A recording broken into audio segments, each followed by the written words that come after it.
Asymptotic Geometric Analysis Conference. I will just wanted to say a couple of short things. First of all, I hope you've all registered, and if not, do so in the break, and keep your name tags with you.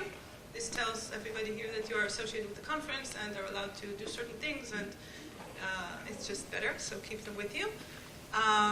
You've probably met Shlomit and her two other assistants, Nava and Galit, so feel free to ask them anything you need. I will keep saying that this is Israel, this is July, end of July, drink a lot and take care not to be too much in the sun. In your folders you'll find information about lunch. We will also say it again before the lunch break. So I will not take much of your time, and I will invite the first chair, Professor Kashin, to chair the first session. Thank you. It is my pleasure to open first session of this conference on asymptotic geometric analysis in honor of the 80th anniversary of Vitali Milman. Maybe it's a little bit too early to say happy birthday, Vitali, because it will be next month and even different zodiac sign. But it's in some sense a rare conference because we could see that the field when was developed by Vitali by many decades, and when he got fundamental result and created a school, this field is now an important place in mathematics. So it's for this event, we for sure can congratulate him. So happy conference. Thank you.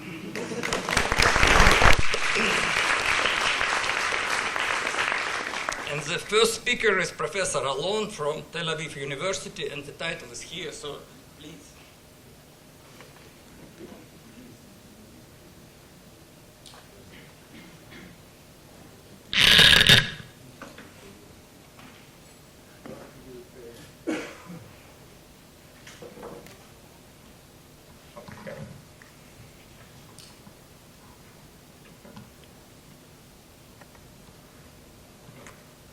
Okay, it's a great pleasure, great honor to be here. Let me thank the organizers, especially Shiri, for the invitation, for doing all this perfect organization. Thank you all for coming, and thank Vitali for making this possible. The title is Vitali Traces in Geometry. And let me start with the first word, Vitali. So I'll say something about this. And I wanted to start with reminiscences of a typical hiring meeting in the Department of Pure Mathematics in Tel Aviv University in the 90s. Now this will be pretty accurate. Maybe I don't remember every word, but well, Vitali can judge about it. So the chair of Pure Mathematics is saying the following. We have three superb candidates, but the School of Mathematics has only one position this year. And this position should go either to computer science or to applied mathematics or to statistics and operations research. We may be able to make one offer if we promise not to hire anybody in the next X years for some value of X. And here is the response of Vitali. I suggest to make offers to all three. Now, as you've done here, everybody laughs as the chair is explaining politely that we have to face reality. And here is the end result. We make offers to all three. They all accept, and indeed they turn out to be superb. And the question you may wonder about is how was this possible? How was it possible to convince the university authorities to provide these extra positions? And one can think about all kinds of complicated and long answers. But there is a short answer also. And this is a short answer. And indeed, I think being more serious now, although this is a pretty accurate description of some meeting, so I think it's fair to say that Vitali really played a major role in shaping the mathematics community in Israel in general and in Tel Aviv University in particular. And in doing so, he often had to dream instead of facing reality. And the amazing thing was that dreaming was often successful. So this is about the first word in the title, although Vitali will be mentioned later in this lecture as well. And let me talk about the second part of the title. So these are traces in geometry. I actually first met Vitali nearly 40 years ago. Actually, Chaim Wolfson, who was at that time a student of Vitali, introduced us. And at that time, I was interested in something that is called the trace function of a hypergraph. I'll define it soon. And Vitali actually had some beautiful applications of this notion in Banach space theory. And I'll also tell you a little bit about this. So this was the first topic we discussed, and then we actually worked on something related. So this will come next. Here is a relevant definition.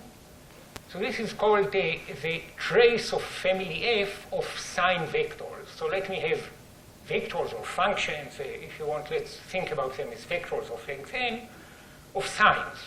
So these are functions from 1 up to n to plus minus 1.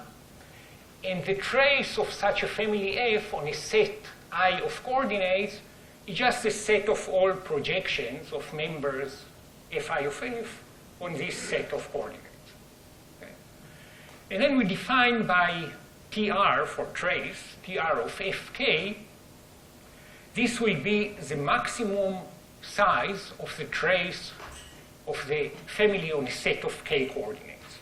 Okay, so we try to find k coordinates in which we have the maximum number of projections. I'll soon show some example.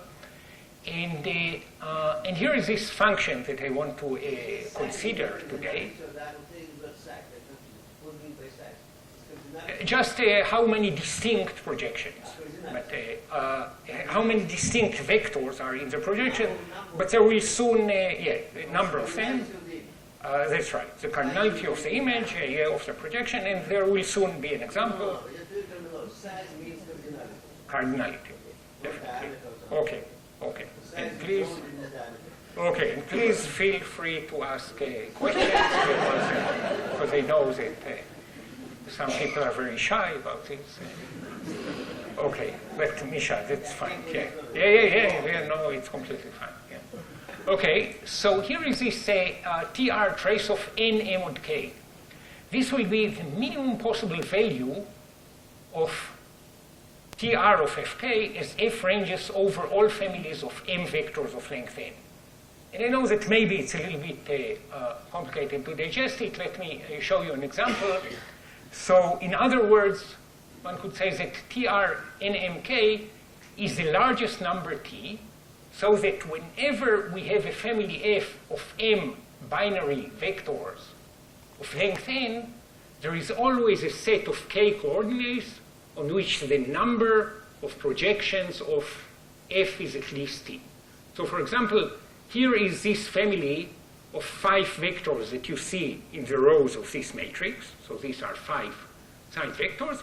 And I'm claiming that the value of TRF2 of this family is 4, namely we can find here 2 coordinates, namely the first and the third coordinate, so that if you look at the projections, the distinct projections on these 2 coordinates, then you have 4 of them. You have minus, minus, and plus, minus, minus, plus, and plus, plus.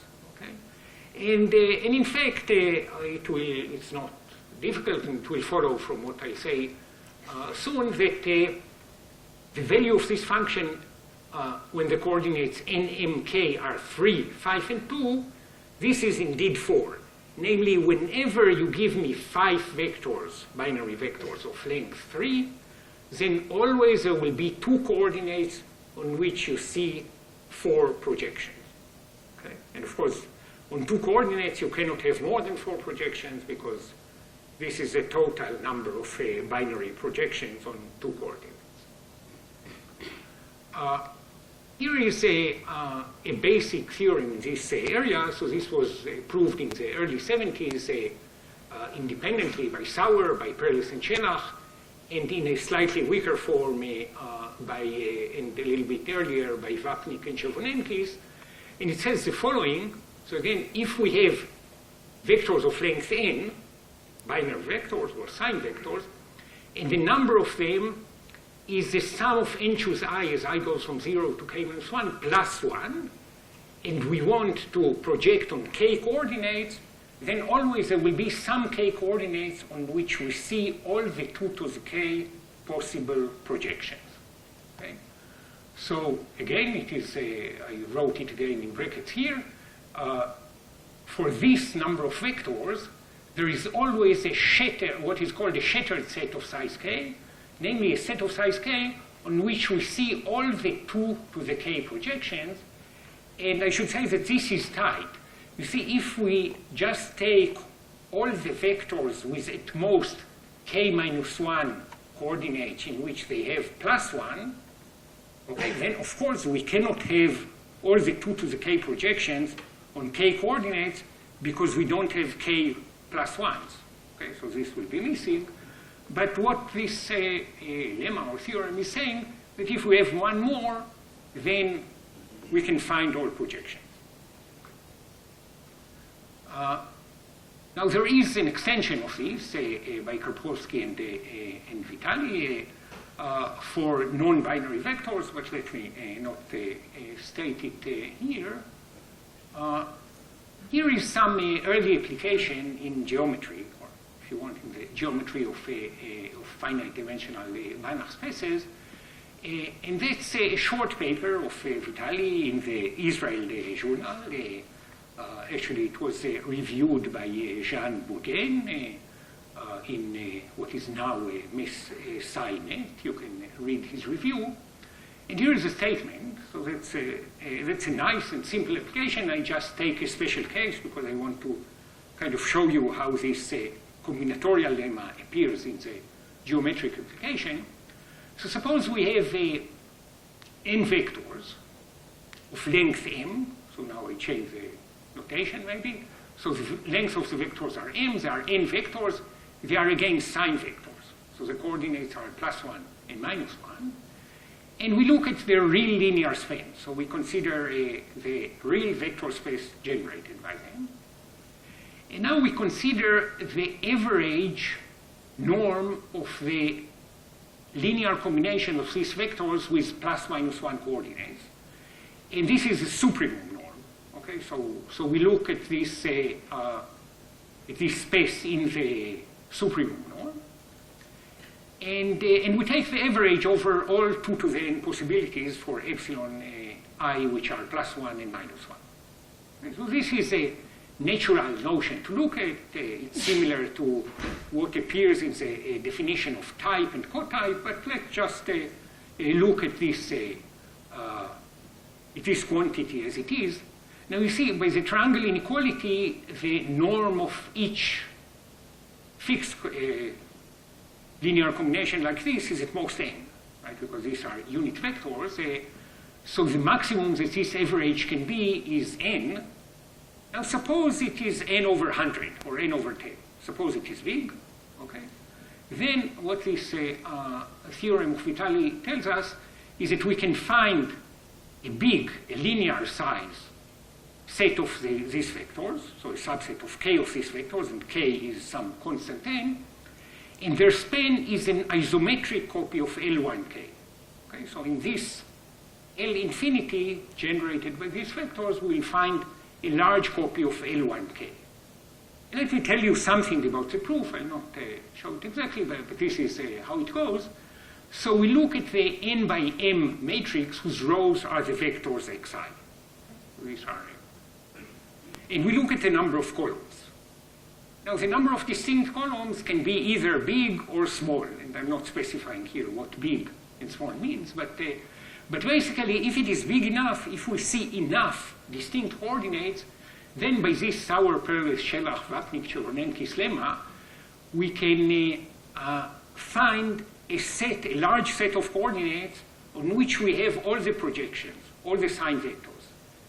It is not difficult to see that in this case, really, these vectors will span an isometric copy of L1, because whenever we take a linear combination of them, then we'll find some coordinate on which the signs are exactly the signs of the coefficients of the linear combination. And therefore, if we take the sum, then there the sup norm will be the sum of absolute values. So this is one case. And the second case is if the number of distinct columns is small. Well, if it is small, then when we take a random linear combination with plus minus 1 coefficients, then by just a standard Chernoff inequality, or what we know about a binomial distribution, then with high probability, the norm of this, or the absolute value of this linear combination with plus minus 1 coefficients is not big. And if we do not have too many distinct columns, then by the union bound, the average will also, the average of the maximum of them will be small. Okay? So, and therefore, it will contradict the assumption that M is large. Okay, so maybe this is a little bit too quick, but it's a very nice connection between this combinatorial statement and the geometric application. Actually, our first paper with Vitali was closely related to that, and I'll tell you something about this, and then I'll try to tell you about some more recent results. So here is a related definition to this shattering. To shatter a set just means that the set of vectors has all the possible projections on it. Now we want a bit more. So let me say that the family F of vectors, again mapping n 1 up to n to minus 1, 1, it doubly shatters a subset I of coordinates if for every function g mapping this subset of coordinates to minus 1, 1, there are f1 and f2 in f, so two functions in f, whose projection on I on this set of coordinates is g, right? So in particular, they shatter. For shattering, we just need one function for each such g. But not only that we have two of them, but the two of them outside this set are opposite to each other. So their sum outside this set is 0. Okay? We'll soon see why we want it. So this is a definition. And in our joint paper, we were able to compute the exact maximum of the possible cardinality of such a family F that does not doubly shatter a set of size k. Okay, so for every n and k, we can find the exact maximum. And in particular, I just write here some special case. If you have, say, 60% of all the vectors, so we have a majority 0.6 times 2 to the n vectors, then this always doubly shatters a set of size some constant root n. We know even what exactly this constant is, but this is... and actually, essentially like in this Sauer-Perez-Shelach lemma, the extremal example is essentially taking all vectors in which the number of pluses is at most something. And this something is determined according to the cardinality you need. Now, why is this useful? So again, I'll not show it exactly, but what the geometric application was to prove that if we have now x1 up to xn will be, again, n unit vectors, now it's in some arbitrary norm space. And again, we look at the average value of the norm of some epsilon I xi, as epsilon I ranges over all the 2 to the n plus minus 1 vectors. Now you see, if these vectors were the basis, the standard basis of a copy of L infinity, then for every linear combination like that, the L infinity norm would have been 1. and therefore the average would have been 1. But now suppose it's a complicated North space, and we only assume that the average is some constant, maybe 100. Okay? So again, it's a special case, but I'm looking at this special case. So if this is a constant, then we can find a subset of k, which is some constant root n of these vectors xi, which is what is called constant isomorphic to L infinity k. Namely, if we look at the norm of some ai xi for every real coefficients ai, if this would have been a copy of L infinity, then the norm should have been the maximum of the absolute value of ai. So it will be this up to, let's say, 1 plus minus epsilon for some fixed epsilon. Okay?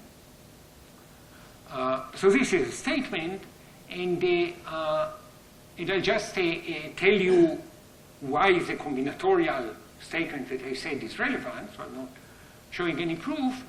But basically, the main ingredient in the proof is to apply the fact that since the average is small, then by Markov's inequality, then for 0.6 times 2 to the n of the sign vectors, the norm is small, is still a constant, right? Maybe twice the average or something like this. So we have many vectors, many sign vectors, for which the norm is small, and therefore by the combinatorial lemma, it doubly shatters a set of some square root n coordinates. And then by the triangle inequality, whenever I want some specific linear combination with plus minus 1 coefficient of these vectors corresponding to this subset, right? So I want some epsilon I xi, then I can find these two functions whose projection on I is exactly this vectors epsilon I, and outside it, they are opposite to each other. So if I take the sum of them and divide by 2, then I get exactly the vector some epsilon I xi. And therefore, by the triangle inequality, what we will conclude is that now, for this subset, the norm of this linear combination is constant for all the 2 to the k possible sign vectors. And this is good, right, because this should be the case for L infinity. So then you still have to do some things to make this an isomorphic copy of L infinity, because this gives only an upper bound and not a lower bound, but these things can be done. This is just some rough description of these. And let me now tell you about related things that are more recent. And this is from a recent joint work with Guy Moshkovitz and Noam Solomon. So just reminding again the definition of this function TR of NMK, we call the trace of a family of vectors on a set of coordinates. It's just the number of different distinct projections we get on this set of coordinates. If we want the value of this trace of fk, where k is a parameter, then we just look at the set of coordinates of size k on which we have the maximum number of projections, and this is the value of the function. And then TRNMK is what is written here, namely it's the maximum, so deliberately I'm not reading what is written, but I'm saying the equivalent definition. It's a maximum number t, so that whenever you give me m binary vectors of length n, then I can find some k coordinates on which I find t projections. And we want to understand this function. I wrote here some of the papers that deal specifically with trying to estimate this function, sometimes for specific values of n, m, and k, and sometimes in general. And I'll mention more details about some of these papers, but you see that there have been quite a few, and not all of them are listed here. And these results, or results about these functions, have applications or appear in probability, in machine learning. They play a major role in computational geometry, in geometric analysis, we saw already briefly one example in social choice theory, in percolation more. So really these functions appear a lot. And in many of these applications, we are interested in different values of the parameters. So sometimes the interesting value is when the projection is on a very small set, and sometimes is when it is on a very large set. And sometimes the number of vectors we have is exponential or polynomial. So it would really be great to understand this function completely for every value of the parameters. And this is definitely not the case at the moment. Okay. So here are some specific known results. I already mentioned the basic Sauer-Shelach lemma. So if we have more than the number of vectors with at most k minus 1 pluses, then always there is a set of size k on which we have all the possible projections, namely for this value of m and n, then the value of the function is 2 to the k. Now here is something that looks somewhat particular, but it has had a very cute proof, and this by Bondi. So suppose you have n sign vectors of length n, then always you can omit one coordinate, and still all of them will stay distinct. Okay, so this is what is written here. On n minus 1 coordinates, they still have n different projections. Okay? Here is another one that looks even more particular, but let me still state it. So suppose we have n coordinates, the number of vectors is 2 plus n squared over 4. This is tight. Then on 3 coordinates, we have 7 different projections. And again, this is tight. Somehow, the main result really in those early papers is that for this function, nmk, for every value of the parameters, the extremal example, we can always assume there is always an extremal example, which is what is called monotone. Namely, if it contains a vector, then it contains also all the vectors that are smaller or equal to it in each coordinate. So from those, many of these results follow easily. And this is one of them. And I should say, just to tell you that this function is complicated to understand, so basically the same reasoning would show that to prove that the following is true, that if we have what is written here, about 5 over 54 times n cubed vectors of length n, then on 4 coordinates you have 15 projections, or the projections but one. So this is essentially equivalent to solving an old, still open, well-studied combinatorial question of Turan regarding the hypergraph analog of Turan's theorem, so the maximum possible number of edges in a 3 uniform hypergraph that contains no 4 edges on 4 vertices. So this, in particular, is a difficult question, it seems. Here are a few more. So that's a result of Kahn, Kalai, and Lineal with some slightly stronger results with Bourgain later. So this says the following. Suppose we have half of the vectors of length n, so half of the sign vectors. Look how many projections we have on n minus 1 coordinates. So just by averaging, we would definitely have on some n minus 1 coordinates at least half the projections, half the total possible number of projections. But the claim here is that we get a bit more. And a bit more, and again, this is tied up to a constant, we get more a fraction of log n over n of the total number of vectors.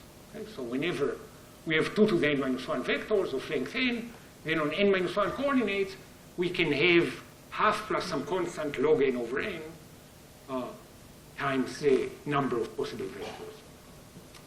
Here is a result by Bolobash and Radcliffe. And this is only one result from their paper, and in fact, what I'll talk about will be closely related to that. So one of the things I did is to consider the case where the number of vectors is polynomial in n. So suppose we have n to the r vectors of length n, and we project on a linear number of coordinates. Okay. So we have n to the r vectors, let r be at least 2 to avoid some trivialities. N is the length of the vector, and we project on alpha n coordinates, where alpha is strictly between 0 and 1. Then we can say something, so they get some estimates for this value. And just to be specific, I chose here one specific case. So suppose the length of the vectors is n. We have n square vectors, and we are projecting on n over 2 coordinates. Okay? So we can get some non-trivial estimate. Like a trivial estimate here would be n, and I leave it as an exercise for you to decide why it is easy. But they can get more, so they can get n to the 1.1699 something. But maybe the more interesting result there is the upper bound, because in fact it has been conjectured by some people. So I told you that in this example of the Sauer lemma, the extremal example is just taking all the vectors in which the number of ones is at most something. So here, maybe it is natural to try to take all the vectors in which the number of ones is the number of pluses is at most 2. Well, maybe you have to take part of the triples also, because I wrote n squared and not n choose 2, but never mind. But if you do that, then you see that the number of coordinates on the number of projections on half the coordinates will be constant n squared, but I actually showed that it is little of n squared. So you can get significantly less. And we'll try to understand this polynomial range better. So here is again this statement for this specific case. And here is a new result again for this specific case with Moshkowitz and Solomon. So if we have n square vectors of length n, and we want projections, sign vectors, and we want projections on n over 2 coordinates, then up to logarithmic factors, so this theta tilde means that there could be some logarithmic factors in the upper and lower bounds, but up to logarithmic factors, the correct exponent of n is n to the 1 plus 1 over 3 minus log base 2 of 3, which is roughly n to the 1.706. Which is something. And in fact, up to logarithmic factors, we understand this polynomial range essentially completely. So I wrote here that for every fixed r, which is at least 1, let's say, and every fixed alpha between 0 and 1, if we have n to the r vectors of length n, and we want projections on alpha n coordinates, then up to polylogarithmic factors, then the number of projections we can always ensure, and this is tight, is n to the mu, and mu is this function of r at alpha, r plus 1 minus log of 1 plus alpha, divided by 2 minus log of 1 plus alpha. Log is log base 2. And a similar estimate holds for whenever the number of vectors is sub-exponential in the way that it's written here, and we project on more than n to the 1 minus epsilon coordinates. And so this is some part of the range where we understand what's going on. And let me just state one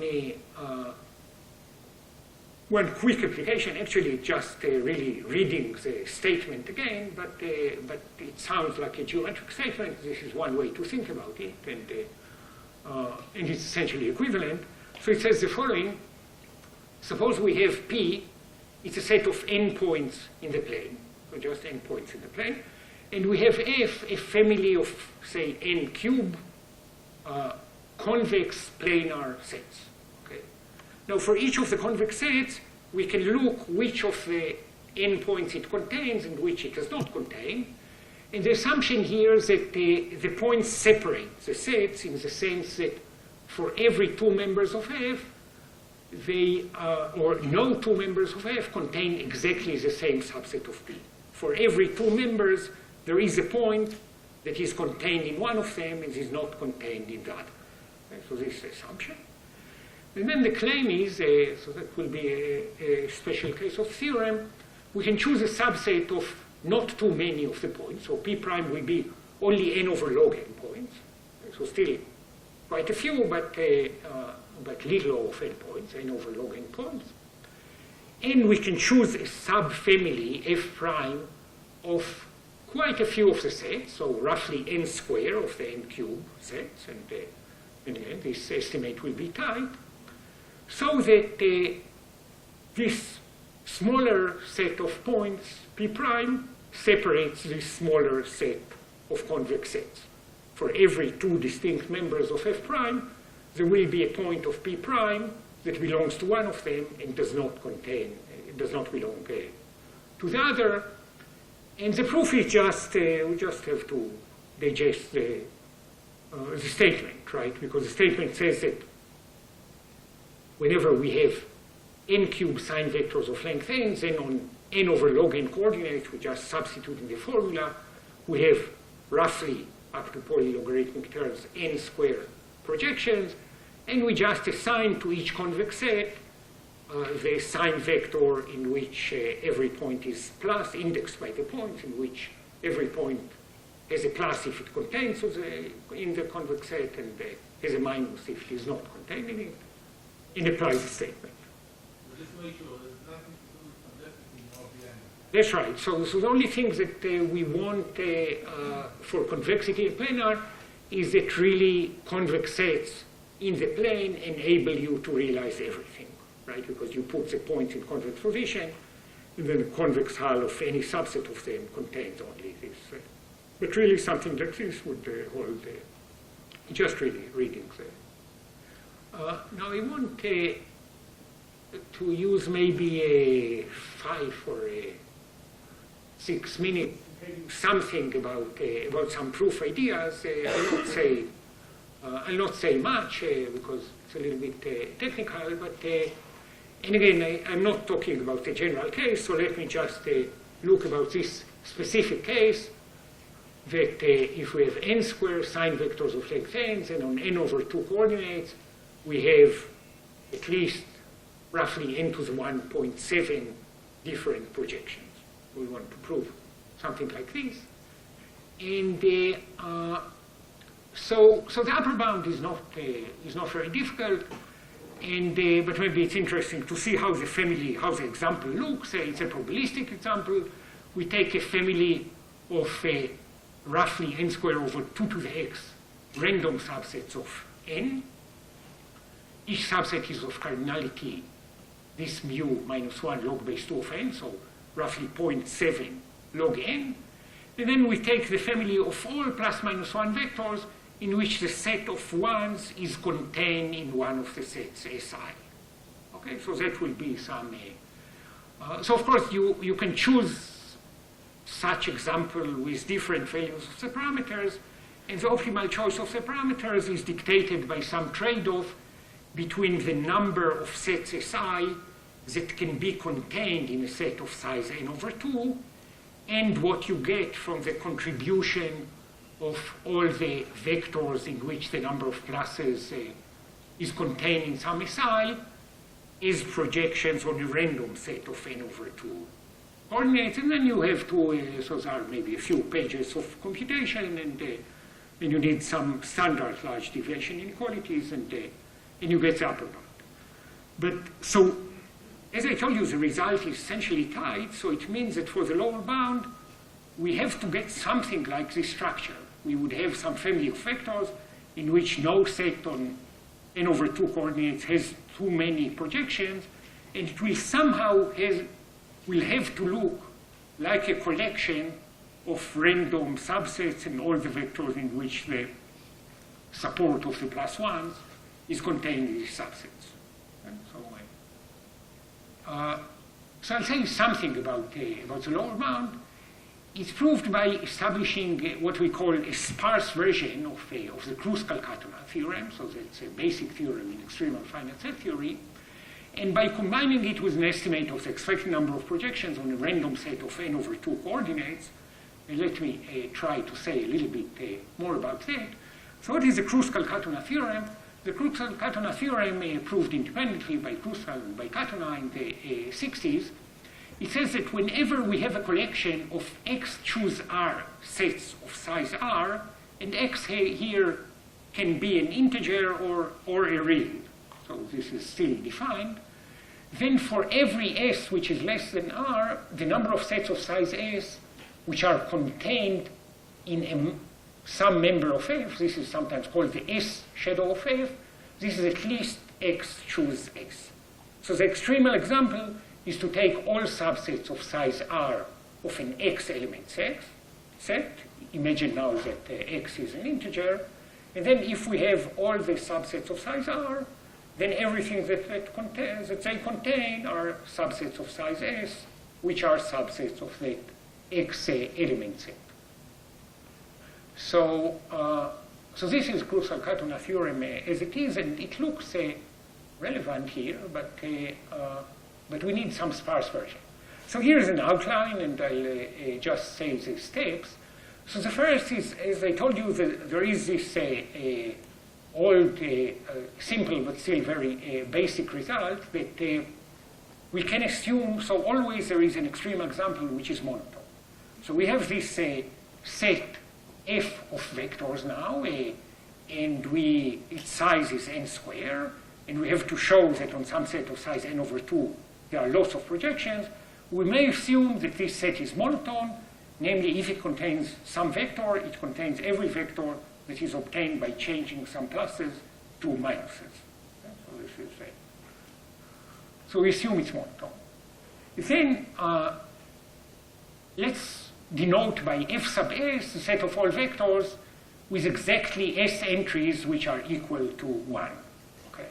And by monotonicity, this is empty for big S, right? We cannot have a vector with more than 2 log n plus 1, because then by monotonicity we would have all the vectors that are smaller than it, and there are more than n squared of them. So really all the vectors do not have too many ones. Okay, and we look at the most popular cardinality for the number of ones, and let me denote it by R.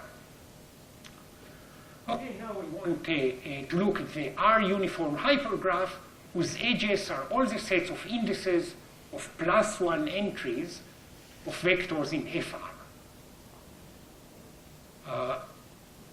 Now the claim is that in this hypergraph, at least n over 2 vertices must have degrees which are big, right? Because if there are fewer than that, vertices that have degrees that are big, then the other vertices have small degrees, and I can delete all these vertices, I'll not lose too many edges, and then I'll stay with half of the vertices, namely half of the coordinates, on which I'll have all those edges, and this will be too many projections already, because this will give us something like n squared over log n.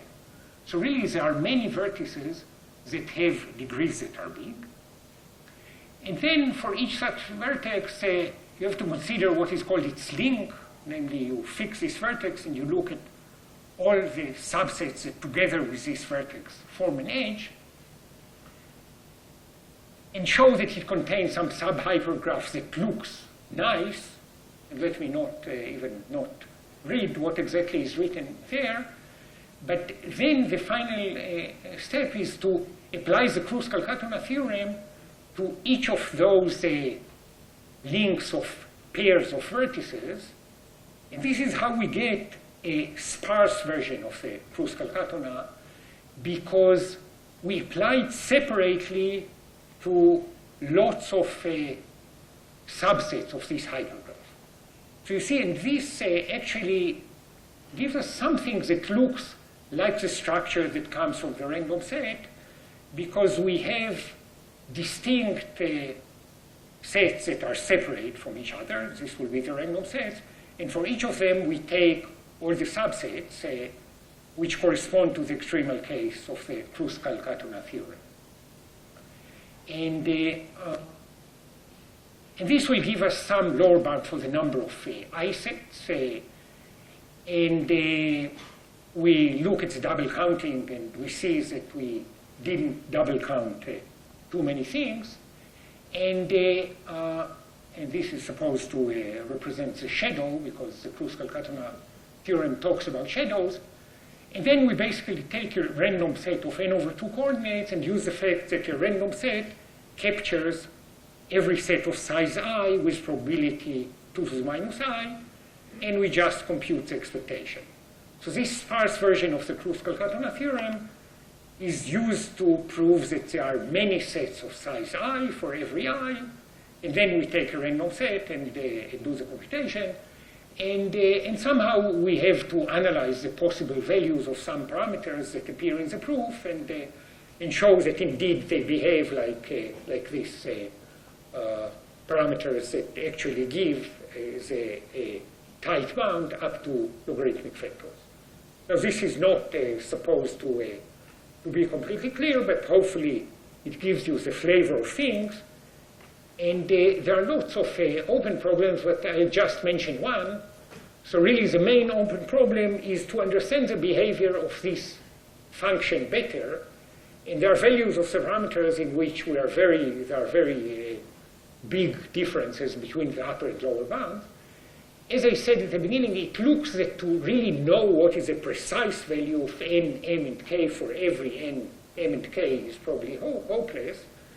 But to understand the asymptotic behavior seems possible and looks interesting. And one interesting feature here is that the extremal examples look very different from each other in some different ranges of the parameters. So it really depends if m is polynomial or exponential, if k is big or small. Then the examples really are very different from each other. And probably there is enough food for thought here until at least the 90th birthday of Vitali. And with this, let me finish. And happy birthday, even if too early. And thank you very much.